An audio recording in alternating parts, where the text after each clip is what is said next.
don't know how to get into Google Classroom. Google it. You know the rules. We're going to act as if we are really in school. At school, do you guys just get to go in and out the refrigerator as you please? No, you don't. So get out the kitchen. Your lunch is at 11:15. Hello, Miss Hawkins. Hey, this is Mr. Jones. Hey. Sit down. Don't you come over here to my desk. Hello, Miss Hawkins. This is Mr. Jones, LeBron's father. First off, I just want to say, God bless you. Can you please forgive me for all the times I refused to listen when you tried to warn me about how bad my child really is? Y'all better be in there doing your work. I know that. How long do we have to do it? Until this period is over. How long is that? However long it takes me to finish my show. What? What's something I can do for extra credit? I don't know. Do the dishes. And don't interrupt me again. I'm in my planning period. Hello, Ms. Hawkins, this is Mr. Jones. I know this is about like the, 13th time that I've called you today, but get down! Do y'all act like this is school? Huh? Calm down. If y'all keep this up, I'm gonna call you real teacher. Hey, Ms. Hawkins, it's Mr. Jones again. I'm not sure if you got my last few messages, but I also emailed you. Hey, give me a call when you can. All right. Mama, I need you to come over here and substitute for me all next week, please. What do you mean you can't leave the house? How about this? 2 words for you. Retirement home. Hey, Mr. Jones again. Your phone's probably not working. I don't know if it's the quarantine or something that got your service out, but just give me a call back. Thank you. All right, look, y'all getting on my nerves. So recess, go outside, and after that, get suit up and go back outside because it's PE time. Miss Hawkins, listen, I don't know what I got to do to get in touch with you. I don't know if I got to find a pigeon, duct tape a little note to him, and send him off to you. But listen, can you please just call me back? All right, I got a math problem for you. Now, if Daddy's been locked up in the house for 15 days, times 3 hours a day for teaching y'all, multiplied by 5 hours a day of watching Netflix, divided by 2 hours of sleep, divided by 11 more hours of him having to clean up after y'all, how many glasses of wine does Daddy have to take so he doesn't lose his damn mind? Miss Hawkins, can you please answer the phone? I need you! Help! Dad, can you help me with this one? Let me see it. Oh yeah, you gotta use the polygamy serum on that one, son. I think you mean Pythagorean theorem. No, I know exactly what it's called. Polygamy serum. I took it in school. I'm the one teaching you. I think I ought to know. No, it's definitely Pythagorean theorem. Well, whatever, Goodwill Hunting, just use it. Who's Goodwill Hunting? Glad you asked. It's actually your next lesson. Alexa, play Goodwill Hunting. Come on, y'all, hit the lights.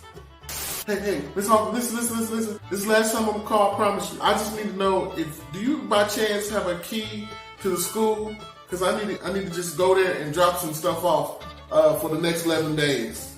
All right, y'all, come here. Woo. What's that? Oh, just a vaccine I got off of YouTube. Y'all taking y'all's butt to school tomorrow. I can't take this no more. Bend over. Alexa, Google the polygamy serum. I think you mean Pythagorean theorem. Shut up, Alexa.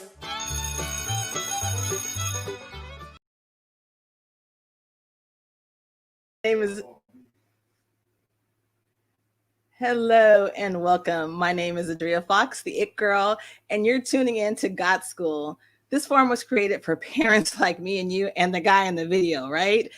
Look, I understand we have children, we need resources, and we need a community that we can connect to. So we created Got School just for that purpose. So my colleague and I and our co-host Steph Groce and Maria Muhammad are here today to provide you with those resources. You're going to meet homeschoolers that have been homeschooling their kids. I know it's hilarious, right, Steph? That have been homeschooling their children since they were born. You're going to meet someone that's going to give you some tips to get those kids out of the house. And you're also going to get resources from real educators who have created nonlinear programs in education. Steph, welcome. Hey, thank you. Good afternoon, Adria. I am just still cracking up over that. That's actually the first time I got to see that and spot on. I love how we open up Got School because it really breaks the ice and allows our audience and our listeners and our viewers to really understand that this is an organic place, a place where we're here to really share resources and communicate in a way that we all understand as parents and teachers who aren't working. So this is, again, a safe place to ask questions. People can ask them in the chat. They can communicate them via Facebook, or they can just raise a hand and we'll answer them. Absolutely. So, Steph, what's in tune for our guest today? Oh, we have a great show in session today. Today's episode, Jason is just one of those people that I've had a brief encounter with, but enough to leave an impact for life. Not only does he understand it from a parent standpoint, but an entrepreneur standpoint, which is really where we all are coming from. And so after that, we have we have Dr. SARA coming on, and then we have Maria, who's got great content. She's a homeschool parent, and so she's got that lens that some of us who still go to traditional schools don't have. So I'm looking forward to all of that, and I hope our audience and our listeners are really paying attention to what's going to happen today. Absolutely. So let's get this show started. Steph, you're on. Outstanding. Jason Stewart. I have the honor and privilege to introduce Jason Stewart. And Jason and I, we intersected and met each other back in 2010 during an epic fight event over at the 4 Point Sheraton, owned by Lucy Burney, by the way. And Jason and I had a brief encounter. I was so fortunate enough to be able to hold up the trophy, though, and make it look like I was actually a fighter who won an event. But I'm not a poser, so I actually, from that point, started working out a little bit in M&A. But fast forward to today, and while we're here, Jason Stewart, he's an entrepreneur. He's in real estate. He does so much, but most importantly, he's a dad who's got kids at home that he's homeschooling. And so I'd like to introduce Jason. Welcome to the show. Can you hear me? We can hear you and we can see you, Jason. What's up, guys? Thank you, man. Thank you for that intro. I appreciate it. 2010, huh? The first year Epic was in business. Right. That's awesome. Let me see. Should I move a little bit this way or a little bit that way? You're good, man. You're 5x5. Okay, cool. Thanks for having me, man. No, it's a pleasure that you were able to make it tonight, for sure. Sure. So where do you want to start? Well, I'm just kind of in awe. I'm pausing because I'm kind of in awe because although we shook hands and did a quick bro hug, and we were passing each other going in and out of your octagon, this is the first time I actually get to connect and engage with you. And some of the questions that our listeners and our viewers might actually have a lot to do with being homegrown here in San Diego. We're both San Diegans. We're both fathers. We both have kids who are homeschooling. And one of the things that we want to know is during this COVID time, what are some of the kid-friendly things that we could actually do as parents? For me and my family, COVID actually got more kid-friendly for us. We had more excuses to go outside. We had more free time. It was like, hurry up and finish your schoolwork so we can go outside and play. And it was a lot more PE going on. So we moved to Coronado a couple of years ago, and we live right here on the Bay side. Oh, so, nice. Yeah, right around Christmas time, I got all of the skateboards. And so we would go outside and skateboard all the way down the boardwalk towards the bridge. There's a Tidelands Park over there. Yep. And we would play at the playground. They started locking down the playgrounds, and we would still go over and play on it up until the police started kicking us out.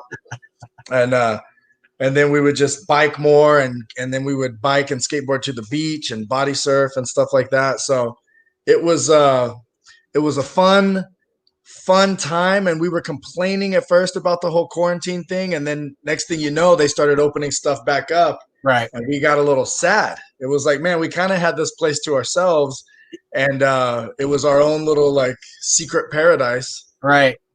And next thing you know, they started opening stuff up, and it was bittersweet. It was good to see stuff opening, but at the same time, it was like, oh, here comes the crowds again. And right. We had the ocean all to ourselves. One of the, I try to look at the bright side of everything, right? As you should. Glass half full. So I was complaining that there's no reason for them to shut this stuff down, and it's a pandemic and all this stuff. And then I was like, wait a minute, the water's clearer than it's ever been. Right. Right. No boats were allowed to go in there. the air was clearer. The sunsets that we could see right here from my patio, I'll be able to see the sun setting here in a little bit. And the skies were more beautiful. There was less pollution. There was more wildlife. We were seeing dolphins on a regular basis in the bay, which we still see them, but it was just seemed to be more frequent. And it was like, there's a lot of positive that can come from this. We started playing chess every day. So my kids got really good at chess. Yeah. And I did too. I got a lot better at it. And we was like, every day we had to play a couple games of chess. Every day we had to go outside and do our workout. And they were learning just as much. And I was also getting to choose some of the things I wanted them to learn. Right. And a lot of it was stuff that I wanted to learn. And so that was a good time. You know, like I watched this video where it showed this is how long American history is. And this is how long, you know, this country's history is. And this is how long the, you know, Greek history, which was way longer. And then it showed Egyptian history was like all of them combined and then like 10 times that. And it just shows you like really cool stuff that, that I didn't know that I was like teaching them. We're learning together. So, you know, you have to teach them what the school wants you to teach them. But then it's like, all right, I'm going to teach you a little. So this is the history class. Yeah, and you said something that was very important there. It's about some of the things that we as parents want to teach our kids. Like, for example, do kids today know how to change a tire? Do they even know what a spare tire looks like? You know, That's so funny you say that. You know, I was able to get my 8-year-old and my 5-year-old girls out there to say, here's what it looks like, you know, so at least they're familiar with it. In the future, they're just going to have to pay for it, but they have the knowledge to know where it is and what it's supposed to do. That's so funny you say that, because as a grown man, I did not know how to change a tire. Oh. I lived with an aunt and uncle for 3 years, and then my mom came back around, and I was back with my mom. And, you know, I lived with my dad like 14 to 16, but it never came up. And so I remember the first time I'm with a group of friends, and they got a flat, and I'm just sitting there observing everything they're doing, trying to remember to train myself and teach myself. And so by the time I got a flat tire, I remembered that incident and I was able to figure it out. Hey, that's a great segue into obstacles. You know, what are some of the obstacles that are facing the kids at home today, just from being away from school? What are some of the obstacles that you see them having? Well, I think the biggest obstacle is just the social part of it. The kids want to be social. The kids want to see their friends. And so my older daughter has a lot of friends on the island. Luckily, she makes friends very easily. And so she got to hang out with her friends a lot. My younger son, we would have to go outside and, you know, try to see who was out there, and there's less interaction with people. And you know, it's 50-50. A lot of people were still scared to socialize. You know, I think there was a good month or two where people were really, you know, kind of frightened, just scared. Like the media had everyone shook. And so it was hard to even get some parents to have their kids come play. And so I think that was the biggest thing, is keeping them socially engaged. Like as parents, we're different creatures to them, right? Kids, they're the same species. They look at adults as almost like a different species. So that was the biggest challenge, keeping them entertained, and a lot of outdoor activities helped with that for me. But as far, go ahead. No, I was going to say the opening video was really funny because a lot of parents are in that space, because I know as an entrepreneur, I'm trying to get work done and I find myself in that exact same space. But to your point, going outside of our four walls is where we're going to actually experience that nature that has actually used COVID to heal itself. So when you talk about overcoming obstacles, it's really being that social connection that they're missing with their friends. So thank you for sharing that. Because you're so worldly, I'm going to give you that classification, worldly. What are some of the tips that you personally recommend to overcome those particular challenges, besides just having that social engagement? Tips to overcome the challenges of which challenges? Well, the challenges of our kids not having their friends around repeatedly and consistently as they would if they were in school. It's easier if you have siblings because they can interact. I had an only child for a really long time, and I was a lot of times I was the only person to interact with her. I was the only person to play with her, and she wanted, kids want attention all the time. Then once I had multiple kids, they would, hang out with each other, and that stuff helped for sure. But, like I said before, keeping them active is huge. Letting them spend time on social media, believe it or not, I think is important for them since they can't see their friends in person. They want to know what's going on with them and things like that. So giving them some social media space, but don't let it overwhelm them. There's a lot of parents that can't get their kids' face out of their phone because they're on social media 24/7. And a lot of us parents, I've been guilty of it too, where I'm stuck in the social media for hours and hours a day. And so a healthy balance of that for sure. And doing stuff that's fun, letting them choose, so if you were to go around San Diego, there's a lot of historic places. There's a lot of nature. There's a lot of hikes. There's a lot of different things that you can do with your kids. When I go traveling, I look at that as a learning opportunity, right? So when I go traveling, it's like, oh, this island was discovered by the Spaniards, but it was originally inhabited by the Mayans, and they called it this name because of this, and these were the rituals that they did. A lot of people don't understand that San Diego has that same history. You don't have to fly all the way around the world. There's people flying halfway around the world to San Diego, and they want to go to the museums here and stuff like that. So when we were in Australia, we were going to these art museums, and I was learning more about art than I ever had.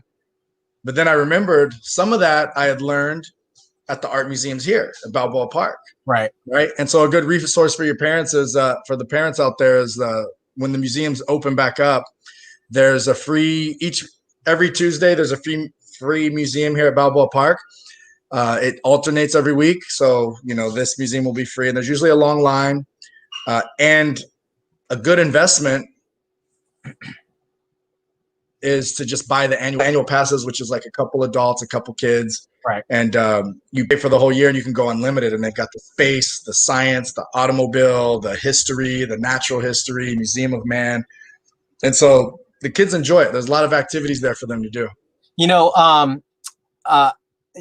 said a couple things there, and you're going to hear about field trip. Not you. I mean, our listeners and our audience are going to hear about field trip Fridays later on in the segment, in the show. But one of the things that you keyed on was down in Old Town, where we have the first schoolhouse.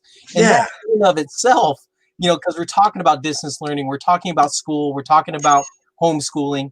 All of those things combined, if you actually take the time to go to Old Town and go to the first schoolhouse and sit there and picnic and have lunch and have a conversation with your children about this is what it was like way back then, they'll understand the benefits and the opportunities that they have today.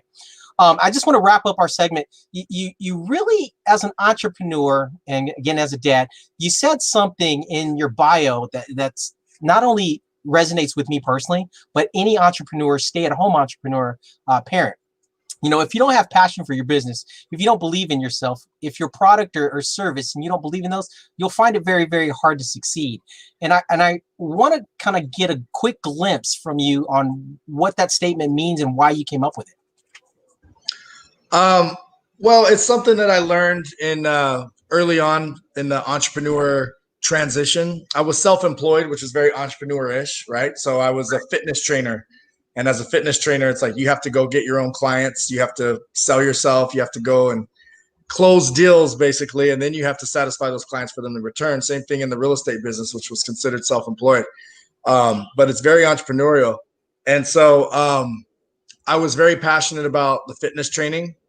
I was very passionate about helping people reach their real estate goals. And then when I started Epic Fighting, I was very passionate about helping or creating these events that helped fighters, achieve their goals, put them on a platform. And then it was fun. It was cool. It was exciting. It was something that the community liked. It's something and so because of that passion for it, it was almost like we would get together every couple months and do these shows. And it was so much work. Yet it was such a reward when we were done. A lot of people volunteer, including myself, I was doing a step down from volunteering. I was losing money on a lot of these shows.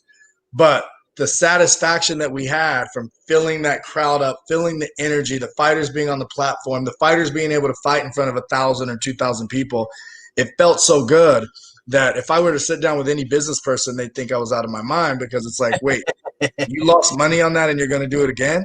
But it's like, yeah, we're going to do it again. It feels good. We see the vision. A lot of good is going to come out of this. We don't know how. We don't know exactly what.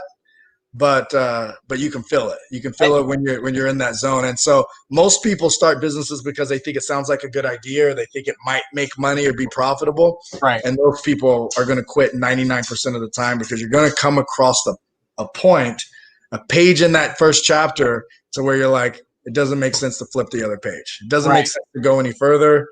And you have to really believe that the ending is worth continuing to read, because a few of the chapters are going to be just struggle and potentially boring and just failure after failure after failure. And if you don't have some passion behind you, you're not going to get past that point. And everybody that's successful has that point where, Elon Musk just ready to lose it all, ready to gamble everything he had to make that business happen. All in, yeah. Founder of Amazon. If you look at the old him working 16-hour days in his room with an old beat up banner right there. Yeah. Jeff Bezos just sitting there with an old banner, and it's just like Amazon.com. He's like, what are you talking about? That's never going to be anything. And he just believed, and everybody has that garage story. But what they don't realize is, for every success that you heard, there's 100 people who tried it and got pumped up. And there was a point where they're like, no, I'm going to get a day job. No, I'm going to go back to school. No, I'm going to pivot and do this other thing, Yeah, and most entrepreneurs, we find, as soon as they get that first no or that first rejection, that fear kicks in, they don't use that as a catalyst to find out how to pivot, to say that didn't work that way, let me try X, Y, and Z. And they normally fail. And that's the same thing that our students are going through right now. Instead of really embracing distance learning and staying connected and engaged, because they like to be on tech anyway, and follow the curriculum and the lesson plans and the distance learning that their teachers are offering them, some students like to reject it. And I think if they take a more entrepreneurial experience or mindset and look through that lens to say, I'm bold enough and have the courage and confident enough to try something new, that I can excel and succeed. So I love your words, really kind of, we're just framing that. Your words really resonate with my personal trainer, Rick Noda, up at T3 Body in Encinitas. You guys are very, very connected. And to that point, I just started Entrepreneur So Hard, which has a 1-minute mentor, not a podcast more than it is a 1-minute mentor pitch. And I'd love to invite you to give us a 1 minute on that platform. But today we're here about GOT School. And I appreciate you. I heard an educator say that the most important skill that you could teach your kids is problem solving. Right. A lot of school today is memorizing dates, memorizing events, memorizing math equations and things of that nature.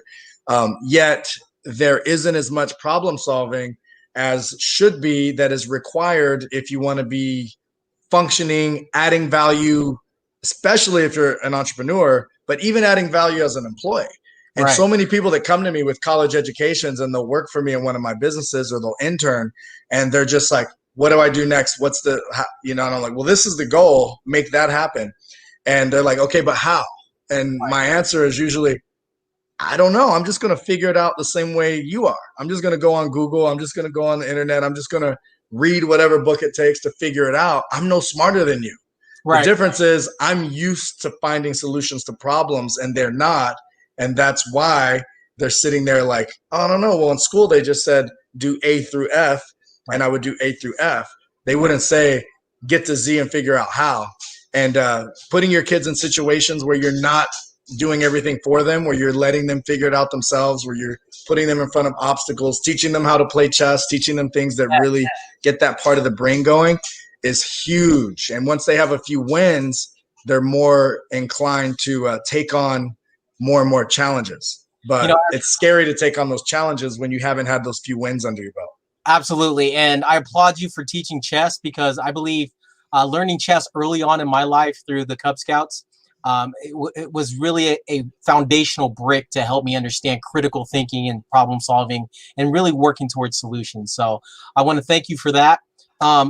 Hey, strategic alliances, that's what everything is about going forward as we push through COVID, as we push through this pandemic, strategic alliances. So I'm so happy that you were able to join us tonight on GOT School and Urban Alchemy 360 and the Urban Alchemy Network, just really bringing a lot of strategic alliance partners together to provide this for all our listeners and viewers. So thank you again, Jason.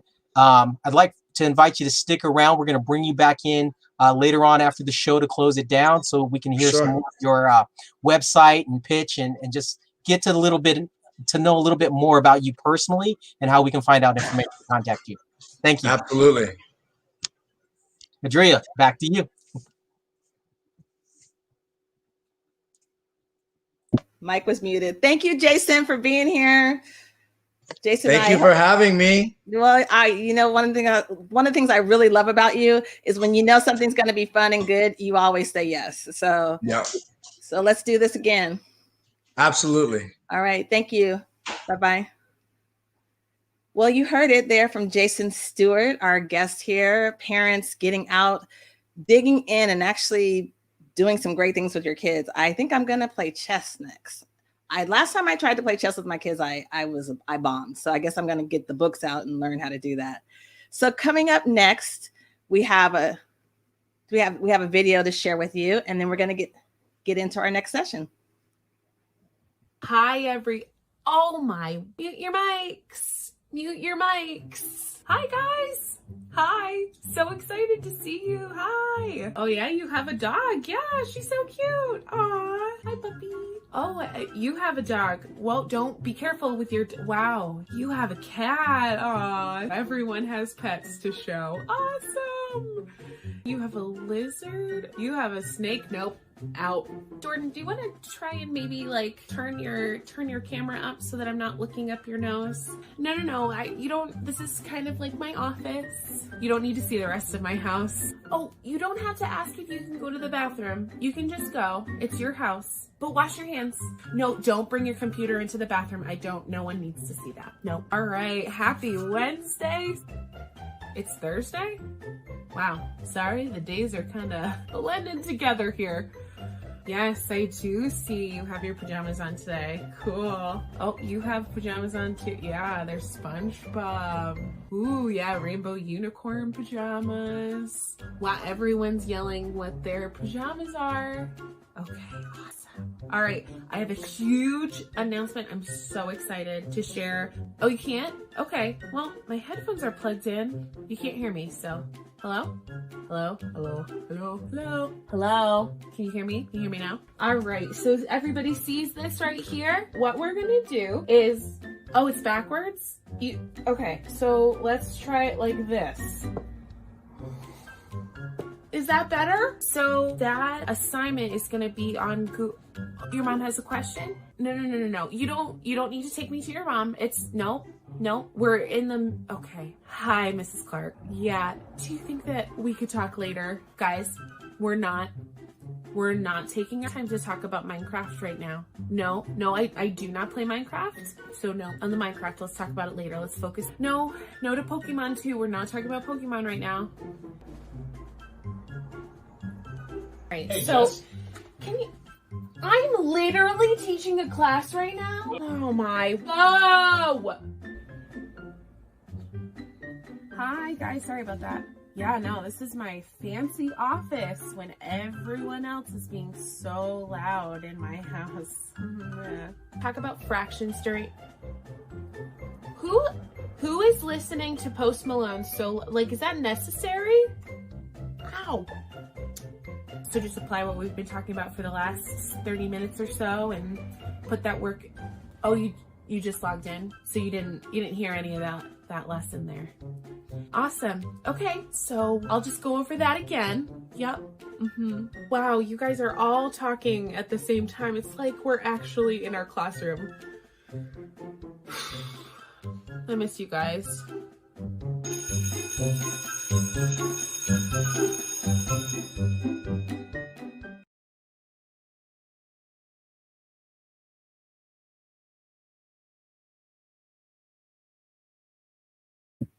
Hello and welcome back to Got School. My name's Adria Fox, the It Girl, and we're tuned in. Remember, parents and teachers are having challenges too.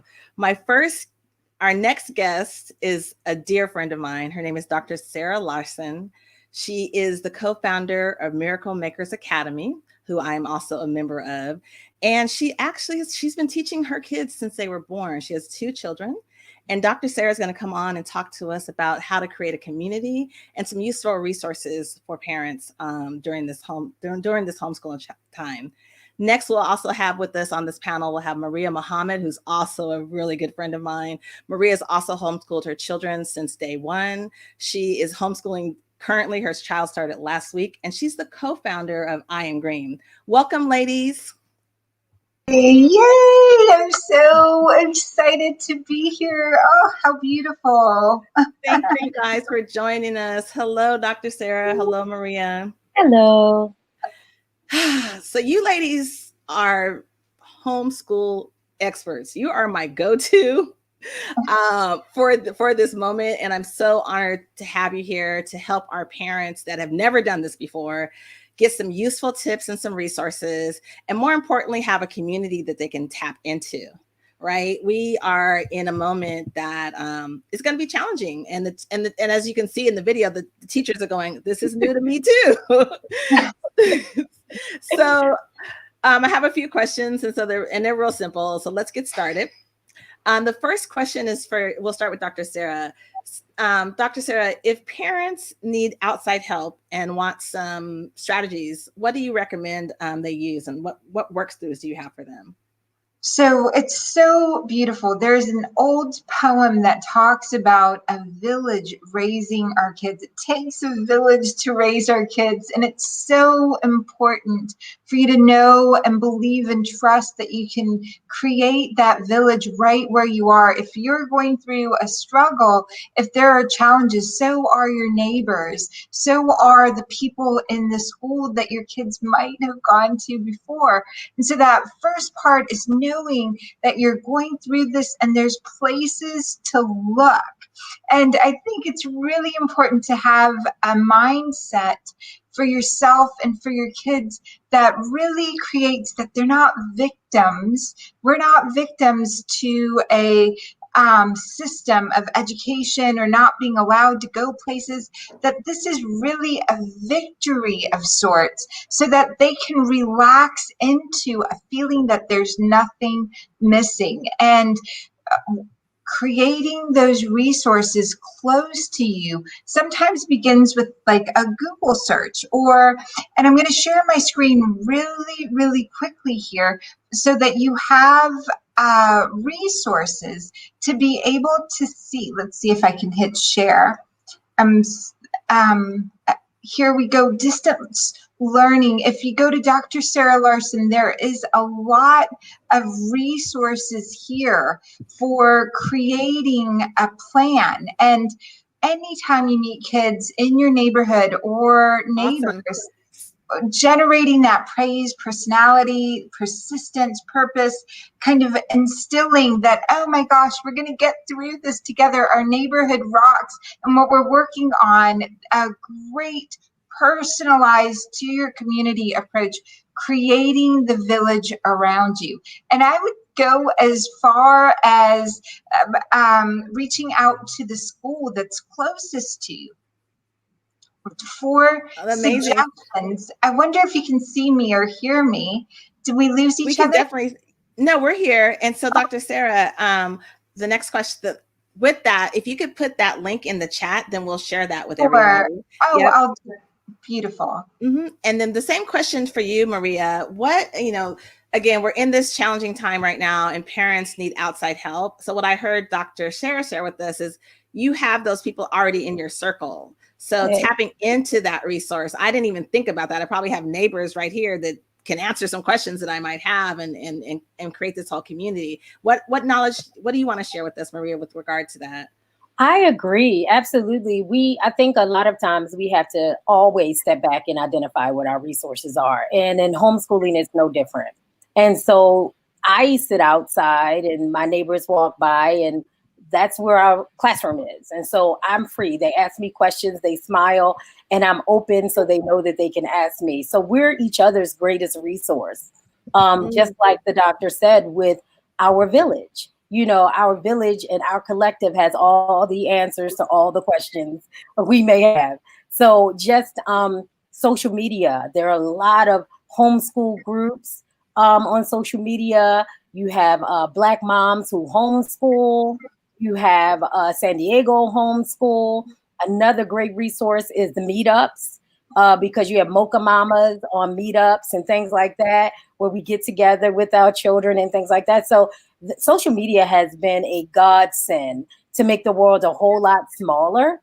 And so I have always used that as a resource. And of course, my friends, my family, and even my son, he's a great resource because he likes to dictate what he likes to learn. And so our children are also a resource for us, even though we may not look at it in that way. But they're definitely a resource because they know best what they like and what they don't like. Wow, that's really encouraging to hear. So you both have these wonderful strategies to share. I never thought about social media as a resource to go, hey, what challenges am I having? And then tapping into social media. I never thought about that outside of my work or connecting with my inner circle. So that's really important. And then I love how you both said, Maria, my son, like, what does he want to learn? And like sitting down. So how do you do that? Have you created like a plan where you sit down with him at the beginning of the year? How do you both do that? Absolutely. Would you like to go first, Doctor? Or? Oh, it's okay. Please go ahead. So we have ICANN statements in the state of California. And for each grade level, you can go to your particular school, or you can go to, just Google ICANN statements, and you'll find them all over from each state. And so we go over the ICANN statements because basically they let you know what the child should be able to do, right? I can learn to do timetables. I can learn what integers are, right? And so we go over the ICANN statements, and I let him choose the ones that resonate most with them. And then that's what we pursue. And so that's how I get him involved. One of the ways I get him involved in his education, because I am not going to fight with him. So I need him to be in agreement with me as much as possible. And so I give him the opportunity to govern himself and make decisions for himself. And if he doesn't start now, when is he supposed to figure that out? So as soon as possible, I try to help him to be a part of his educational plan. I love that. Again, this is all new for us because we're so used to the school saying, here's what your kid, here's what your kid is learning. So now I have the time to like actually sit with them for the first time ever. So I'm super excited. Dr. Sarah, for you, how do you get your kids involved in this learning process with you? Oh, it's so beautiful to really, really, I love what you shared there, and to sit with our kids. And we started traditions, and you do anything twice and it feels like a tradition. And so whether it's a book, generating and getting a book that they love and reading it about a place, and we'll like a book on Bali right here, and we'll flip through the pictures and the entire family making notes of what was interesting and what we want to learn and what we want to create. And we'll do like Friday night dinners. We'll learn all about the different places. And as a tradition, we'll choose one of the places that we're going to go to for family dinner on Friday night. And so we did it twice, and studies show you do anything twice, it turns into a family tradition. So early on, our family tradition was on these family dinners once a week to discover a new place through all of our senses. It made it fun. It made it exciting. They looked on their own time to learn about the environment, so they'd have something fun to bring to talk about Bali, whether we had books on it or whether they searched themselves. And the main focus, the main joy is watching them explore and light bulbs go off. And so being able to say, oh my gosh, I see you're getting excited about something. What are you excited about? And so a trip to Bali might land us into a craft of learning how to whittle wood, like wood whittling, the way that something was made, and we'll discover and we'll follow a path So one, creating family traditions that allows you to use all of their senses as part of their education and celebration of what they're learning, and then noticing what lights your kids up, and what lights them up you bring into the environment, instilling a love of learning and a love of discovery and a love of, wow, curious, what brings you joy around that, what lights you up, and moving in that direction. They're so beautiful they naturally love to learn. And just as a side note, I was terrified of homeschooling. Even though as a doctor, I would not have been a doctor without, I believe, all of the extra help, having a learning disorder, that sort of scenario. And so I was petrified, but my husband felt strongly about it. And so and I trust him. And so we moved in that direction. And officially today, my 15-year-old daughter got into community college, which is so exciting for me. And 15, she's in community college. At 15, she's in community college. And so I was petrified. And so really, moms, dads, it's normal to have a whole range of emotions, and start with a tradition and something to celebrate, and then let your kids lead, as we're sharing here. It's so beautiful, such beautiful wisdom. Beautiful wisdom. Wow. So this tradition, okay, so that's good. So I can do this time, now that we're in COVID, I can kind of do this time travel thing, right? So we'll get a book on a special place they want to visit, and we can actually visit there without visiting there, and then make that a goal to actually go visit there. My daughter was supposed to go to Thailand right before, and then COVID hit. She was supposed to go in April. And so she didn't get to go. So now I'm thinking that's a place that we can look forward to before we get there. And so that's really exciting. So Maria, have you set any traditions as well? I know your son is an incredible young man. And I homeschooled him all this time. He's way ahead of, like, you think that he's like 20 something years old. So, and I know it's because of the work you put in. And I mean, the young man has a Cash App account and is in business. So share some other resources of how you balance this home and work life, and how you integrate him into that. Yeah. So, I love the idea of traditions. And one of the traditions that we have been doing probably for the last 5 years or so are field trip Fridays. And so we've done everything as far as homeschooling. We've done unschooling, where you have no curriculum and you just let the child guide you, and whatever they, really organic and really not who I am. It's just really not who I am. So we did that for a year, and we were like, okay, that's not going to be our tradition. But even in that, we would always do field trip Fridays. So we do academics, of course, Monday through Thursday, including Friday. But on Friday, he does teach backs. So that's pretty much our tradition. On every Friday, he does teach backs, meaning he gets up and he creates a curriculum. He follows, not a curriculum. He does a lesson plan, and he teaches me back the concepts that he's learned over the weeks. And we've done that in place of all of the testing and the quizzing, and, because he's just not a good, he doesn't like to take tests in that way. So I figured I had to get a little, flexible and find out, okay, so how do I know whether he's gotten a concept or not? Well, if you can teach it, you know it. And if you can't teach it, right, then you may have a hard time. You may be missing a concept or two. And so that's one of the traditions that we do. So he does his teach back in the morning for each subject. And then after that, we go on a field trip. And we pick the best resources, just Google free kids trips. All right. Did you guys hear that? Google free kids trips. And you can find all of the wonderful resources that your community has. That's free. So we would always do the free ones first, because the school year is a long school year. And so we did end up having to pay for some field trips, which is fine, because you can use Groupon to help you get the field trips. You can also do the family packs that will help you get a whole lot out of, a whole lot of value out of what you're spending. And so that's really one of the traditions that we have had. But he definitely is a business person. So we have integrated business within his curriculum as well. And that is one of the flexibilities of homeschooling, where they can get out there and do some non-traditional or unorthodox kinds of things and gain experience that way. So, yeah. Wow, this is really exciting. I'm excited. So please expect phone calls from me, if not anybody else. Just take my call. If it's in the middle of the day and you know it's school time, it's because I'm going help me.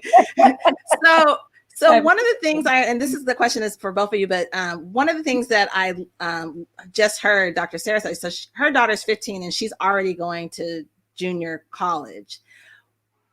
That's just one long-term benefit of homeschooling, right? My daughter, Amaya, she's 12 and she wants to get out of high school as fast as possible. So this is amazing to hear. What other things can we expect, starting with you, Maria, are the long-term benefits of homeschooling? I think what earlier, I think his name was Jason, if I remember correctly, when he talked about problem solving.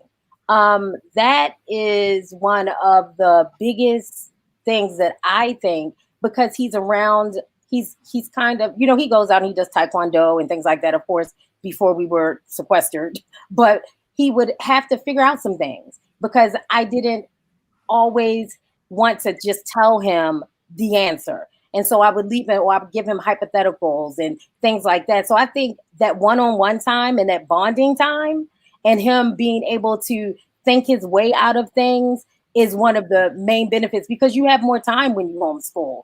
You're not necessarily jumping from one thing, hoping for them to get the concepts. You can really slow down and you can really go at the pace of your child. And so that's one of the benefits that will help him to be a problem solver and a critical thinker, because I'm not in a rush to get to something, or I'm not trying to teach to a test.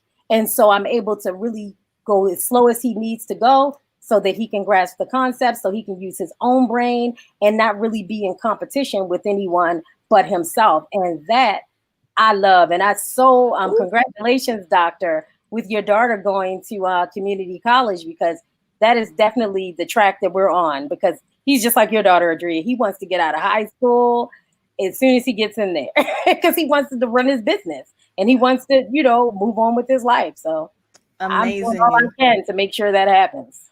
Wow, we really have some really good tips that you guys are sharing today. And this community that we're building together is such a blessing. I really am grateful to have you in our lives.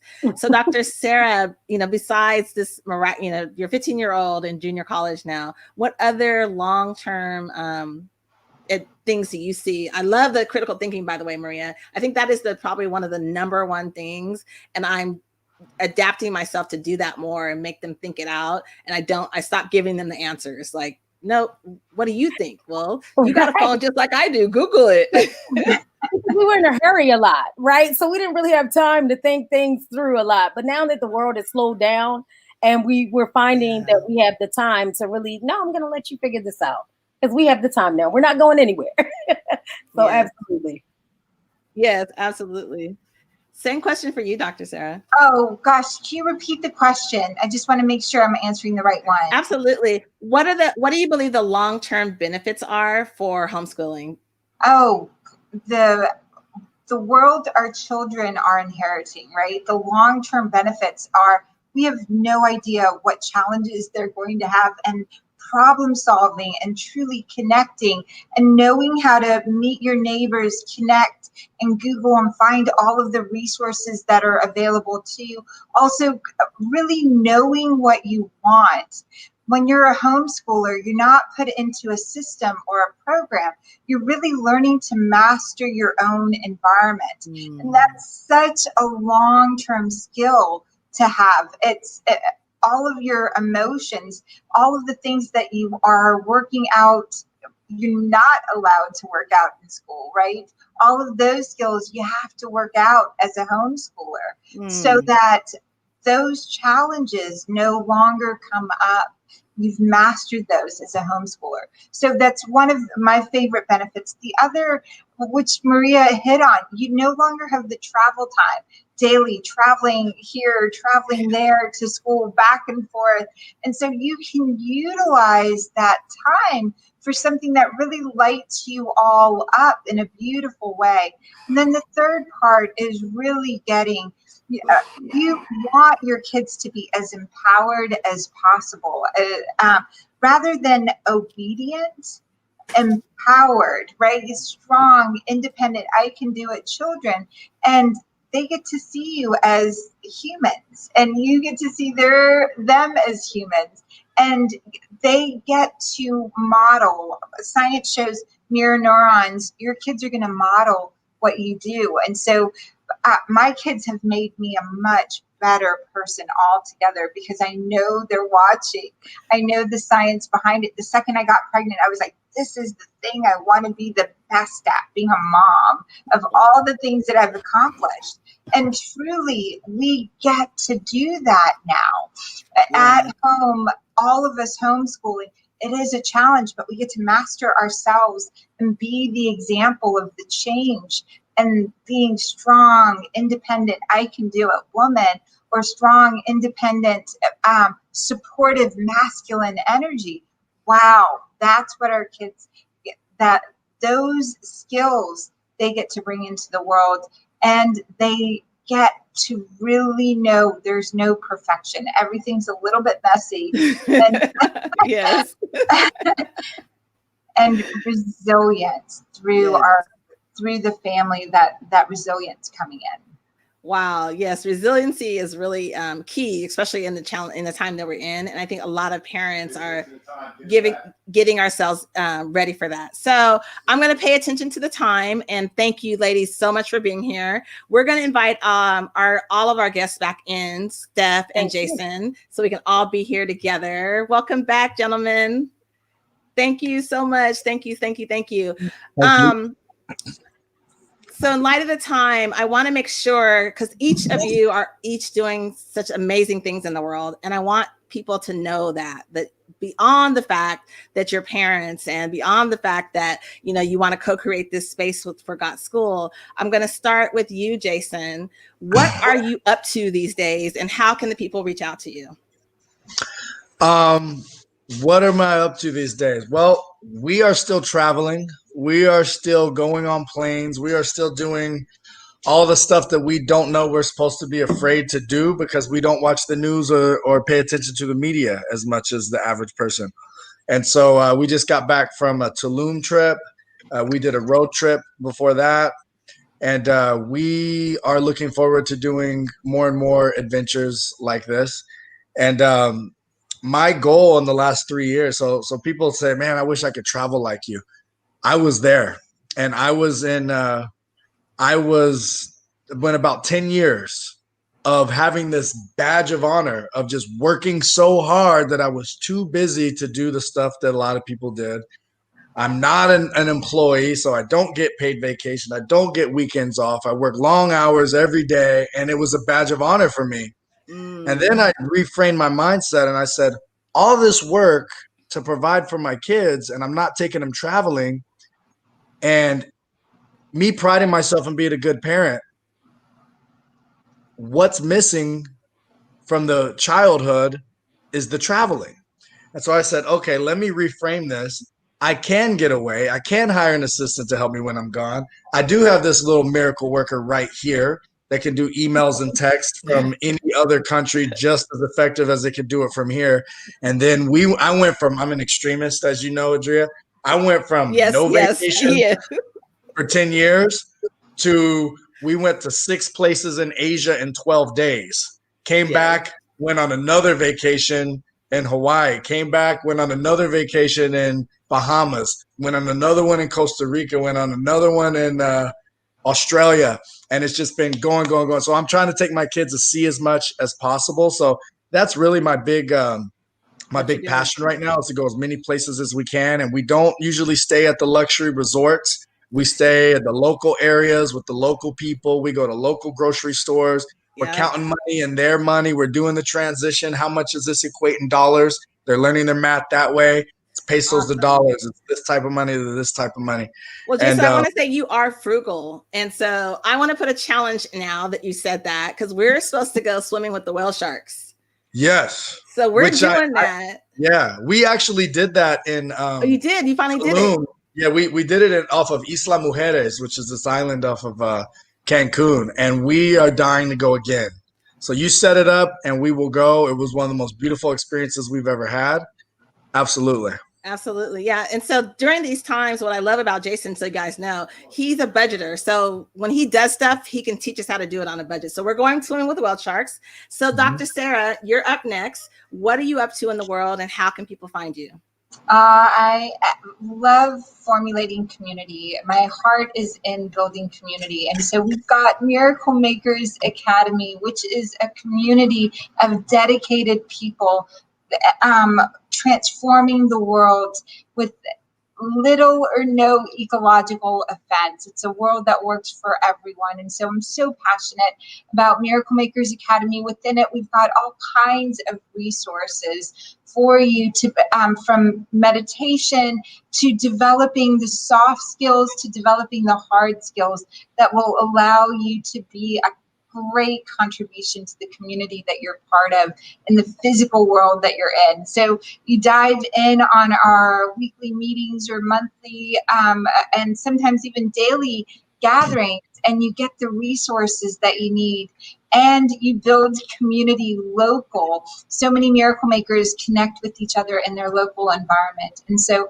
we're all about building community and really helping generate for each other the resources that we need and being the change we wish to be in the world. It was Margaret Mead that said it's a small group of committed people that can truly transform the world. And that's what we're up to at Miracle Makers Academy. And so that right now we're really supporting a great deal of people with education. One of the things is in my grandfather's village where I was born, we now have a school that's there that's hosted. I'm just so proud of this work, and it would not happen without all of us coming together and in community, in pods, and to the community that we have here locally in Los Angeles, as well as like Adria, your extraordinary community that you're building. It's so wonderful to be part of that, and to thank San Diego, all the resources they've gotten because you've built the community around you. Thank you so much for sharing that, Dr. SARA. So Maria, I am green. What's going on with you, sis? How can people find you and what are you up to in the world? Okay, so we are working on, we just finished a cohort of climate ambassadors, which are environmental stewards in communities of concern who are disproportionately impacted by environmental injustice. So we just finished that with the San Diego Urban Sustainability Coalition, and we're looking to recruit more climate ambassadors. We are also on Facebook Live every Wednesday at 4 p.m. Pacific Standard Time, where we have a little community chat. We talk about community value, we talk about resiliency, we talk about what it means to live in a robust community, and we talk about indigenous regenerative practices to kind of reconnect. Our whole purpose is to reconnect our people back to the planet and back to each other. And so I Am Green will always be found on the front lines as it pertains to environmental injustice and climate change and climate inequities. Yes. So you can catch us on Facebook. I Am Green. All right. I am green. Woo-hoo. And we're already green, right? And I got Tupperware dishes out of, yes. Right. Thank you for sharing. Thank you. And Steph, take us out and what you're up to this week. Thanks for that. I'll talk about three different things. I love Dr. Larson talking about the connection, and I love our continuing conversation about connecting with one another. When I first started Built by Industries, which is an acronym for Grants for Utility, Interaction, Learning, and Thought, little did I know that we'd be stuck at home. And the premise and the core apparel line is about connecting with your newborns at an early age where you establish the imprint. Because once you create that imprint between parent and child, you'll be connected for life. And as all of you mothers who are listening, watching, and here in our sharing in our Zoom today or in our chat today, it's about that bonding experience. So Legacy Parenting Survival Wear, that's legacy-clothing.com. We can really get ahead of connecting with our children. So when we're in during these times, we can really communicate with them in a more effective manner. The other thing that we're working on is etap.org /adaptive learning, which is a hybrid homeschooling model. It's got its own internal LMS, which is secured. And so it's a closed loop system. So there's no potential Zoom break-ins or anything like that. But the curriculum that comes with etap.org is really aligned with our state standards and by the grade level. And one of the key things about it is it allows parents to have our students do an assessment piece, which gives us real-time results and real-time feedback immediately. So as we go into our distance learning with our actual traditional schools, charter, public, local, whatever school that they're going to be going into, we know exactly where their learning gaps and opportunities are. So again, I appreciate this platform. The other thing about ETAP, which is really unique, is they're part of the gratitude reward solution. And so what they'll be able to do is distribute gratitude rewards cards, which will actually allow families to generate passive revenue streams for their everyday shopping activities, which is a unique market proposition for families to be part of that technology and that program as well. So thank you for allowing me to share those three things. And I'm super excited to continue these conversations every week because Got School is really important for today's environment. Thank you. You're welcome. Thank you, everyone, for tuning in and our guests here today. We will continue this conversation next Thursday. Same bat channel, same bat place. Wakanda. Tune in, Wakanda. We'll be here live every Thursday until September 13th. So Got School. You're tuning in on the Urban Alchemy Network, UA360 Network.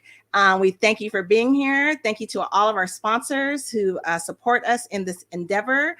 And again, thank you to all our guests. Got School, get resources here every Thursday until the middle of September. Thanks for tuning in. Thank you. This for you, Jason.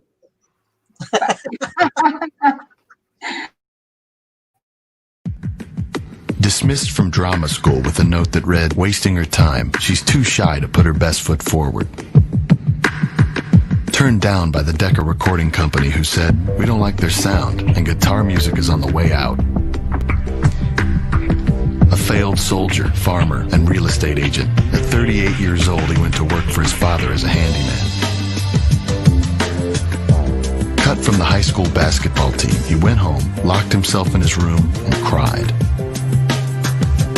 A teacher told him he was too stupid to learn anything, and he should go into a field where he might succeed by virtue of his pleasant personality.